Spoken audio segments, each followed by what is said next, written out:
इफिसियों के नाम पौलुस प्रेरित की पत्री 4 अध्याय। सो मैं जो प्रभु में बंधुआ हूँ तुमसे विनती करता हूँ कि जिस बुलाहट से तुम बुलाए गए थे उसके योग्य चाल चलो, अर्थात सारी दीनता और नम्रता सहित, और धीरज धरकर प्रेम से एक दूसरे की सह लो, और मेल के बंध में आत्मा की एकता रखने का यत्न करो। एक ही देह है और एक ही आत्मा, जैसे तुम्हें जो बुलाए गए थे अपने बुलाए जाने से एक ही आशा है, एक ही प्रभु है, एक ही विश्वास, एक ही बपतिस्मा, और सबका एक ही परमेश्वर और पिता है, जो सबके ऊपर और सबके मध्य में और सब में है। पर हम में से हर एक को मसीह के दान के परिमाण से अनुग्रह मिला है। इसलिए वह कहता है कि वह ऊंचे पर चढ़ा और बंधुआई को बांध ले गया और मनुष्यों को दान दिए। उसके चढ़ने से और क्या पाया जाता है? केवल यह कि वह पृथ्वी की निचली जगहों में उतरा भी था, और जो उतर गया यह वही है जो सारे आकाश से ऊपर चढ़ भी गया कि सब कुछ परिपूर्ण करे। और उसने कितनों को प्रेरित नियुक्त करके,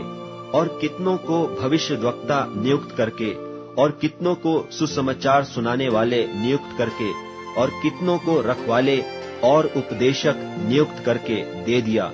जिससे पवित्र लोग सिद्ध हो जाएं और सेवा का काम किया जाए और मसीह की देह उन्नति पाए, जब तक कि हम सब के सब विश्वास और परमेश्वर के पुत्र की पहचान में एक न हो जाएं और एक सिद्ध मनुष्य न बन जाएं और मसीह के पूरे डील डौल तक न बढ़ जाएं, ताकि हम आगे को बालक न रहें, जो मनुष्यों की ठग विद्या और चतुराई से, उनके भ्रम की युक्तियों की और उपदेश की हर एक बयार से उछाले और इधर उधर घुमाए जाते हों, वरन प्रेम में सच्चाई से चलते हुए सब बातों में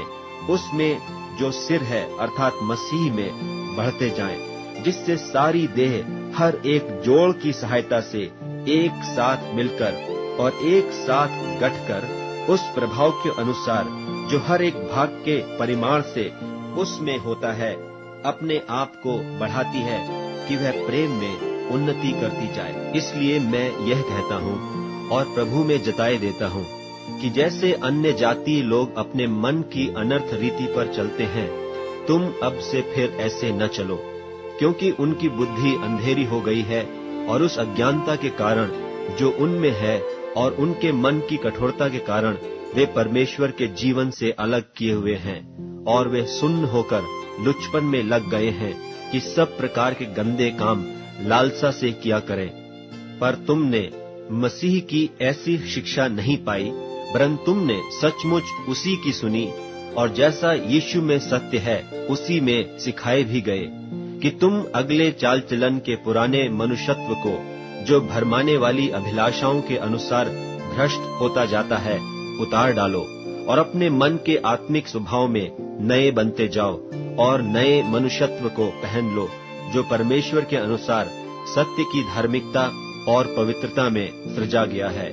इस कारण झूठ बोलना छोड़कर हर एक अपने पड़ोसी से सच बोले, क्योंकि हम आपस में एक दूसरे के अंग हैं।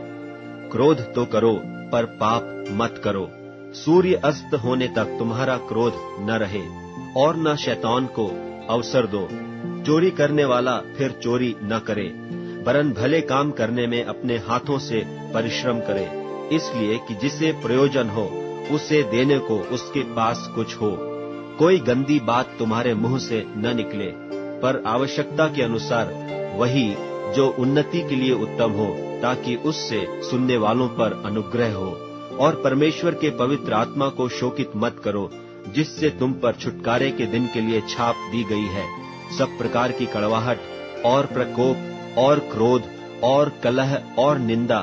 सब बैर भाव समेत तुमसे दूर की जाए, और एक दूसरे पर कृपाल और करुणामय हो। और जैसे परमेश्वर ने मसीह में तुम्हारे अपराध क्षमा किए, वैसे ही तुम भी एक दूसरे के अपराध क्षमा करो।